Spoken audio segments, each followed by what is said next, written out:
உறுப்பினர்களால் முன்வைக்கப்பட்ட பல குற்றச்சாட்டுகளையும் முக்கால் மனதுடன் ஏற்றுக்கொண்ட மார்க் ஜக்கர்பர்க் அது தொடர்பான விசாரணைகளை மேற்கொண்டு தேவையான மாற்றங்களை தமது நிறுவன வலையமைப்பில் மேற்கொள்வதாக உறுதியளித்தார்.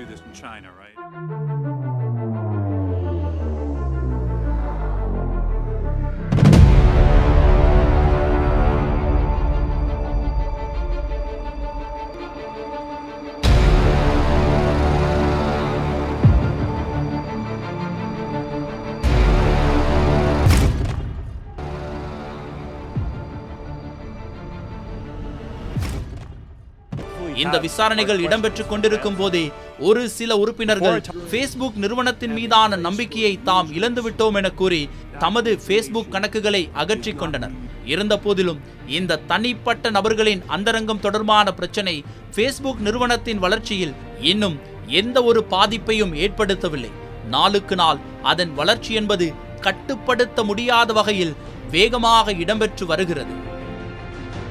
ஒருவர் போட்டி நிறைந்த இந்த சவாலான உலகில் நிலைத்திருக்க வேண்டுமாக இருந்தால் வர்த்தக ரீதியாக அவருடைய செயற்பாடுகள் மிக மிக முக்கியமானது. குறிப்பாக சந்தைப்படுத்தலில் மிக மிக முக்கியமான அடுத்த கட்ட நகர்வாக விளம்பரப்படுத்தலை பற்றி நாங்கள் அதிகமாகவே எமது தடம் நிகழ்ச்சியில் பேசியிருந்தோம். ஒரு வர்த்தகர் வியாபார ரீதியாக முன்னேற்றம் அடைய வேண்டுமாக இருந்தால், அதுவும் நிகழ்கால சந்தையில் நிலைத்திருக்க வேண்டுமாக இருந்தால் அவர் கடைபிடிக்கின்ற விடயங்கள், எடுக்கின்ற தீர்மானங்கள் என்பது மிக மிக முக்கியமானது. அப்படிப்பட்ட ஒரு சூழ்நிலையில் அதிவேகமான வளர்ச்சியை அடைந்து வருகின்ற இந்த தொழில்நுட்ப யுகத்தில் பேஸ்புக் நிறுவனம் பல்வேறுபட்ட மாற்றங்களை கொண்டு எதிர்காலத்தில், அதுவும் எதிர்காலத்தை மிக சரியாக நிகழ்காலத்திலே திட்டமிட்டு செல்வதனால் தான் இன்று வரை மிக சரியான ஒரு ஆசனத்தில் அமைந்திருக்கிறது. அதனால் தான் அதனை நாங்கள் தைரியமாக தனிக்காட்டு ராஜாவாக கூறுகிறோம். குறிப்பாக போட்டி என்பது எல்லா நிறுவனங்களுக்கும், எல்லா விதமான வியாபார நிறுவனங்களுக்குள்ளேயே இருக்கின்ற ஒரு விடயம் தான். ஆனால் அதை எப்படி கையாளுகிறோம் என்பதில் தான் நாம் வெற்றி பெறுகின்ற ஒரு விடயம் தங்கியிருக்கும். குறிப்பாக 2012ஆம் ஆண்டிற்கு பிறகு பேஸ்புக் பல்வேறுபட்ட சவால்களை, அதுவும் போட்டி உலகில் சந்திக்க தொடங்குகிறது. பல்வேறுபட்ட புதிய புதிய செயலிகள்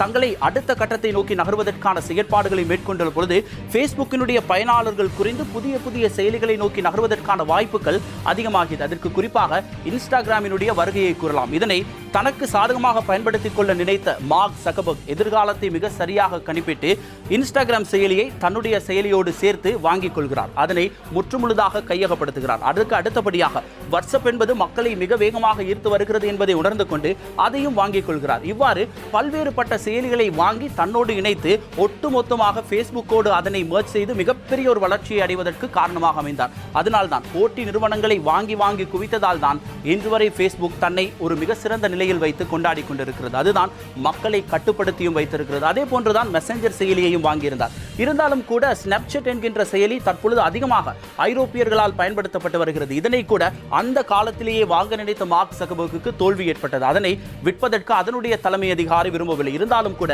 இன்று வரை அந்த ஆசையை நிறைவேறாத ஒரு ஆசையாக கடைபிடித்து வருகிறார் மார்க் ஜக்கர்பர்க்.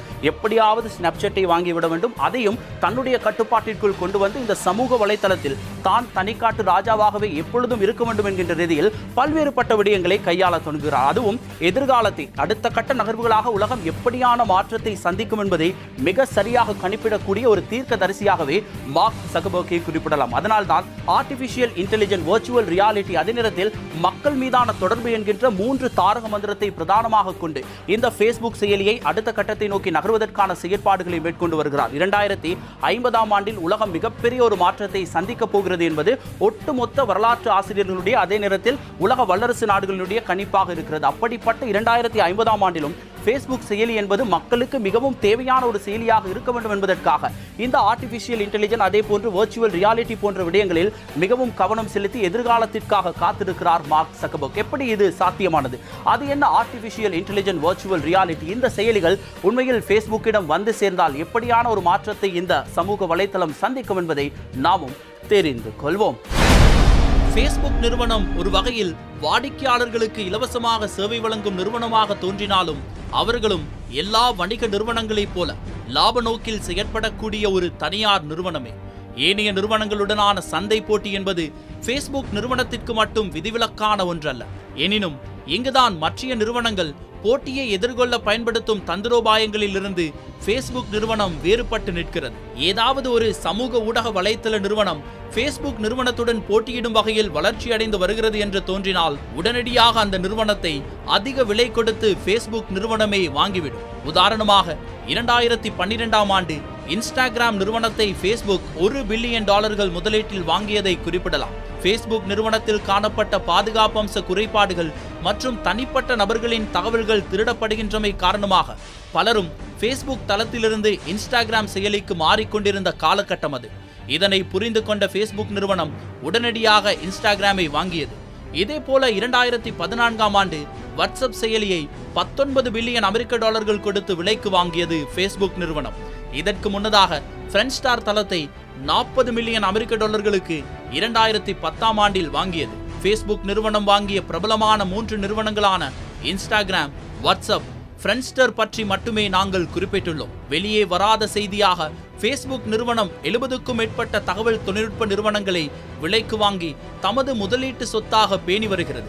இந்த நிறுவனங்களில் பெரும்பாலானவை பொதுவெளியில் அதிகம் அறியப்படாத பெயர்களாகும். Facebook நிறுவனத்தின் இந்த வலையில் சிக்காத ஒரே ஒரு நிறுவனம் ஸ்னாப்சாட் ஆகும். 2013ஆம் ஆண்டு மார்க் சக்கர்பர்க் $3 பில்லியன் விலைக்கு அந்த நிறுவனத்தை வாங்குவதற்கு விரும்பினார். எனினும் இந்த வியாபார வாய்ப்பை ஸ்னாப்சாட் நிறுவனத்தின் தலைமை செயலதிகாரி ஈவன் ஸ்பீஜல் ஏற்றுக்கொள்ளவில்லை. தனது நிறுவனத்தை விற்பதற்கு அவர் மறுத்துவிட்டார். மார்க் சக்கர்பர்க் இன்றும் ஸ்னாப்சாட் நிறுவனத்தை விலைக்கு வாங்க விரும்புவதாக அவருக்கு நெருக்கமானவர்கள் தெரிவித்து வருகின்றனர். மார்க் சக்கர்பர்க் விலைக்கு வாங்கிய நிறுவனங்களில் மற்றொரு நிறுவனம் ஆக்குலஸ் வர்ச்சுவல் ரியாலிட்டி ஆகும். 2014ஆம் ஆண்டு $2 பில்லியன் மதிப்பீட்டில் இந்த நிறுவனத்தை அவர் விலைக்கு வாங்கினார். தற்போதைய காலகட்டத்தில் மிகவும் வேகமாக வளர்ந்து வரும் வர்ச்சுவல் ரியாலிட்டி தொழில்நுட்பம், அதாவது மெய்நிகர் தொழில்நுட்பம், தனது கைரேகைகளை பல்வேறு துறைகளிலும் பதித்து வருகிறது. விசேடமாக தயாரிக்கப்பட்ட கண்ணாடி போன்ற ஒரு கருவியை அணிந்து கொள்வதன் மூலம் வேறொரு இடத்தில் நிஜமாகவே நாம் இருப்பது போன்ற அனுபவத்தை தரக்கூடிய இந்த தொழில்நுட்பம் Facebook நிறுவனத்தின் எதிர்கால வளர்ச்சி திட்டங்களில் மிக முக்கியமானதொன்றாக கருதப்படுகிறது. எனவே எதிர்காலத்தில் Facebook நிறுவனம் மெய்நிகர் தொழில்நுட்பத்தில் இயங்க தேவையான தொழில்நுட்ப உதவிகளை ஆக்குலஸ் நிறுவனம் இலகுவாக செய்து முடிக்கும். மார்க் சக்கர்பர்க் எனும் நபர் தமது இன்றைய நிலையை விட இன்னும் 10 வருடங்களில் உலகம் எவ்வாறு இருக்கப் போகிறது என்பதை முன்னுணர்ந்து முடிவுகளை மேற்கொள்கிறார். இவரை ஒரு நவீனகால தீர்க்கதரிசி என கூறுவதில் தவறேதுமில்லை. வருடம் முழுவதும் சர்ச்சைகளை சந்தித்தாலும் Facebook நிறுவனம் தொடர்ந்து வளர்ச்சி பாதையிலேயே சென்று கொண்டிருக்கிறது. தற்போதைய நிலவரப்படி மாதாந்தம் 2.3 பில்லியன் வாடிக்கையாளர்கள் Facebook செயலியை தினந்தோறும் பயன்படுத்தி வருகின்றனர். அத்துடன் Facebook நிறுவனத்தின் கிளை நிறுவனங்களான வாட்ஸ்அப் செயலியை 1.5 பில்லியன் வாடிக்கையாளர்களும், 1 பில்லியன் வாடிக்கையாளர்கள் இன்ஸ்டாகிராம் செயலியையும், 1.3 பில்லியன் வாடிக்கையாளர்களை Facebook மெசஞ்சர் செயலியையும் தினந்தோறும் பயன்படுத்தி வருகின்றனர். Facebook நிறுவனத்திற்கு அதிக வாடிக்கையாளர்கள் தமது அண்டை நாடான இந்தியாவிலேயே காணப்படுகின்றனர். இந்தியாவிற்கு அடுத்தபடியாக ஐக்கிய அமெரிக்க குடியரசில் Facebook செயலி அதிகமாக பயன்படுத்தப்படுகிறது. Facebook நிறுவனம் அதிநவீனமான பல வசதிகளை தமது வாடிக்கையாளர்களுக்கு வழங்கி வருகிறது. இதில் விசேடமான விடயம் என்னவென்றால், இந்த புதிய வசதிகள் அனைத்தும் மிக வேகமாக Facebook நிறுவன தொழில்நுட்ப குழுவினரால் அபிவிருத்தி செய்யப்பட்டு வாடிக்கையாளர்களுக்கு வழங்கப்பட்டு வருகிறது. அதே நேரம் Facebook செயலியில் காணப்படும் ஏதேனும் வசதிகள் பாதுகாப்பு பிரச்சனையை ஏற்படுத்துகிறது என வாடிக்கையாளர்கள் கருதினால் அதனை சரிபார்த்து நீக்குவதற்கும் Facebook நிறுவனம் தயங்கியதில்லை. அதே போல தமது புகைப்படங்கள் தவறான முறையில் பயன்படுத்தப்பட்டுள்ளது என யாரேனும் புகார் தெரிவித்தால் அதற்குரிய நடவடிக்கைகளை மிக வேகமாக செயற்பட்டு நிறைவேற்றி வருகிறது Facebook நிறுவனம். ஆரம்ப காலம் முதல் Facebook தன்னை ஒரு தனித்துவமான அடையாளமாக நிலைநிறுத்தி வருகிறது. கூகுள் போன்ற ஒரு தேடுபொறியாக அது தன்னை உருவாக்கவில்லை. உடனடி செய்திகள், காணொளிகள், கணினி விளையாட்டுகள், வியாபார வாய்ப்புகள், விளம்பரப்படுத்தல், மக்களிடையே தகவல் பரிமாற்றம் என பரந்துபட்ட விசாலமான சேவைகளை வழங்கி வருகிறது. எதிர்காலத்தில் Facebook எனும் செயலி தினசரி வாழ்க்கையின் ஒரு அங்கமாக மாறிப்போனாலும் ஆச்சரியத்திற்கு இடமில்லை. பணம் மற்றும் வங்கி சேவை என்பன உள்ளடக்கப்பட்டால் Facebook என்பது நாளாந்த கொடுக்கல் வாங்கல் கருவி என்ற நிலைக்கு கூட செல்லக்கூடும். ஆராய்ச்சியாளர்களின் கருத்துப்படி Facebook மனிதனை முற்று முழுதாக ஆக்கிரமித்துக் கொள்ளும் நாள் வெகு தொலைவில் இல்லை என கூறப்பட்டிருக்கிறது. 2016ஆம் ஆண்டு மார்க் Facebook நிறுவனத்தின் எதிர்கால திட்டங்கள் பற்றி ஒரு உரையை நிகழ்த்தினார். நிறுவனத்தின் எதிர்காலம் பிரதானமாக 3 அடிப்படை அம்சங்களில் அமைந்துள்ளது. செயற்கை நுண்ணறிவு, அதாவது ஆர்டிபிஷியல் இன்டெலிஜென்ஸ்; இரண்டாவது மெய்நிகர் தொழில்நுட்பம், வர்ச்சுவல் ரியாலிட்டி; இறுதியாக உலக நாடுகளிடையேயான நெருக்கமான மக்கள் தொடர்பு ஆகியவற்றின் அடிப்படையிலேயே Facebook தனது எதிர்காலத்தை அமைக்கப் போகிறது. இப்பொழுது நீங்கள் பயன்படுத்தி வரும் Facebook செயலி அதிகமான தொழில்நுட்ப அம்சங்களையும் பொழுதுபோக்கு விடயங்களையும் கொண்டுள்ளது. எதிர்காலத்தில் இது நம்ப முடியாத வகையில் மேலும் கவர்ச்சிகரமாக மாறப்போகிறது. அத்துடன் தினசரி வாழ்க்கையின் ஒரு அங்கமாகவும் Facebook மாறப்போகிறது. முன்பே நான் குறிப்பிட்டது போல மார்க் சக்கர்பர்க் வர்ச்சுவல் ரியாலிட்டி தொழில்நுட்பத்தை எதிர்காலத்தின் தொழில்நுட்பமாக கருதுகிறார். உதாரணமாக கூற வேண்டுமென்றால் தற்பொழுது வாய்ஸ் கால் மற்றும் வீடியோ கால் ஆகிய முறைகளில் தொலைபேசிகள் மூலம் மக்கள் ஒருவருக்கொருவர் கதைத்து வருகின்றனர். எனினும் எதிர்காலத்தில் வர்ச்சுவல் ரியாலிட்டி தொழில்நுட்பம் பிறிதொரு நாட்டில் இருக்கும் நண்பருடன் இலங்கையில் இருக்கும் ஒருவர் அருகிலிருந்து பேசுவதை போன்ற அனுபவத்தை மெய் நிகர்வெளியில் உருவாக்கி தரும். இதனை மனதிற்கொண்டே ஆக்குலஸ் வர்ச்சுவல் ரியாலிட்டி நிறுவனத்தை விலக்கி வாங்கினார் மார்க் சக்கர்பர்க். அடுத்தபடியாக உலகெங்கிலும் இணைய வசதியற்ற 4 பில்லியன் மக்களுக்கு இணைய வசதியை பெற்றுத்தரும் செயற்திட்டத்தில் முக்கிய பங்காளராக விளங்கி வருகிறார். அதன் ஒரு பகுதியாக பறக்கும் ட்ரோன் கருவிகளை இணைய வசதி குறைவாக உள்ள பகுதிகளில் வானத்தில் நிலைநிறுத்தி அதில் பொருத்தப்பட்டுள்ள விசேட கருவிகள் மூலம் கீழே பின்தங்கிய கிராமங்களில் வசிக்கும் மக்களுக்கும் இணைய வசதிகளை வழங்க முடியும் எனும் அடிப்படையில் தனது திட்டங்களை முன்னெடுத்து வருகிறார்.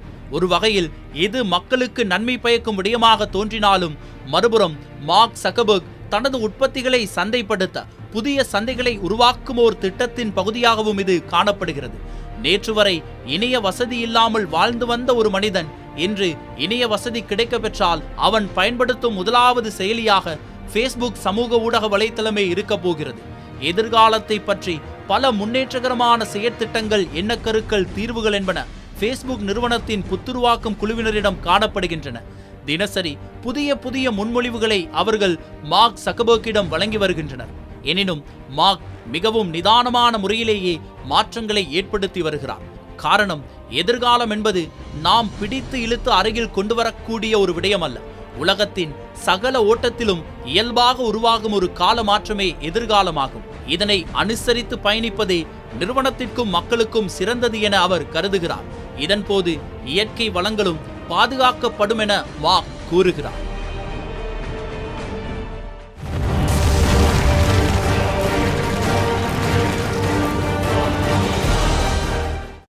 எந்த ஒரு சாதகமான விடயத்திற்கு பின்னாலும் மிகப்பெரிய ஒரு பாதகமான விடயம் இருக்கும். அதே நேரத்தில் Facebook என்பது சமூக மக்களை ஒன்றிணைக்கின்ற ஒரு செயலியாக இருந்தாலும் கூட அதுவும் லாப நோக்கத்தில் மட்டுமே இயங்குகின்ற ஒரு செயலிதான் என்பதை நாம் மறுப்பதற்கு இல்லை. அதே நேரத்தில் மக்கள் மிகவும் கவனமாக இருக்க வேண்டும். நாம் மூன்றாவது விடயமாக, அதாவது மூன்றாம் தரப்பினரை நம்பி வாழ்கின்ற ஒரு நிலையில்தான் இந்த சமூக வலைதளங்களை பயன்படுத்தி வருகிறோம் என்பதையும் கூட நாம் மறக்க முடியாது.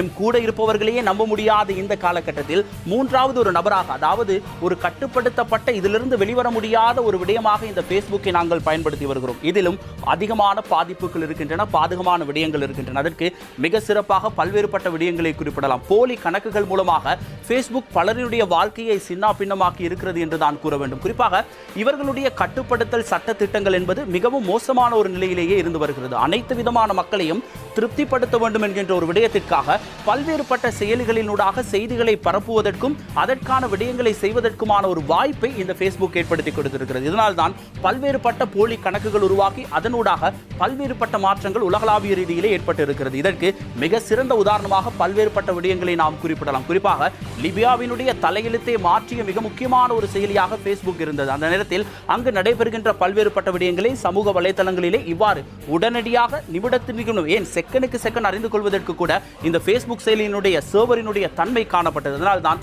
அதிவேகமாக செய்திகளை பெற்றுக்கொள்வதற்கு இது சாதகமாக அமைந்தது. ஆனால் அந்த சாதகத்திலும் அதற்கு புறம்பாக ஒரு பாதகமான விடயமும் இருக்கிறது. அதனால் தான் இன்று வரை பல்வேறுபட்ட நாடுகள் இந்த Facebookை தடை செய்வதற்கான ஒரு தீர்மானத்தை மேற்கொண்டு வருகின்றன. அதற்கு அண்மையில் கிட்டத்தட்ட ஒரு மாதத்திற்கு முன்னராக இந்தியா மேற்கொண்ட ஒரு விடயத்தை குறிப்பிடலாம். ஒட்டுமுழுதாக சமூக வலைதளங்களில் மிக முக்கியமாக இந்த Facebookை தடை செய்வதற்கு அவர்கள் பிரயத்தனம் மேற்கொண்டார்கள். அந்த அரசாங்கம் ஒரு முடிவோடு இருந்தது, இந்த Facebookை நாங்கள் கட்டுப்படுத்த வேண்டும், முற்றுமுழுதாக நீக்க வேண்டும் என்பதற்கு. இருந்தாலும் கூட அவர்களுடைய சட்ட திட்டங்களுக்கு இணைவதாக Facebook சம்மதம் தெரிவித்ததன் ஒரு காரணத்தினால் இன்று அதிக பயன்பாட்டாளர்களை கொண்ட Facebook தலைத்தளம் இன்று வரை இந்தியாவில் பயன்படுத்தப்பட்டுக் கொண்டிருக்கிறது. ஏன் இவ்வாறான ஒரு நிலைகள் ஏற்பட்டன, அப்படி என்னென்ன பாதகமான விடயங்கள் இருக்கிறது என்பதையும் நாம் தெரிந்து கொள்ள வேண்டும். மார்க் சக்கர்பர்க்கினுடைய இந்த வருமானம் ஈட்டும் யுக்தியினுடைய அடுத்த கட்ட நகர்வாகத்தான் இது பார்க்கப்படுகிறது. குறிப்பாக ஒட்டுமொத்த மக்களையும் கட்டுப்பாட்டிற்குள் வைத்திருக்க வேண்டும் என்று ஒரு மூன்றாவது நபர் நினைக்கும் பொழுது அதை எப்படி சாத்தியப்படுத்துகிறார் என்றால், நிகழ்காலத்தில் நாம் இந்த தொழில்நுட்ப யுகத்தில் அடிமைப்பட்டு இருக்கிறோம் என்கின்ற இந்த டிஜிட்டல் மயத்தை அவர்கள் சரியாக உணர்ந்து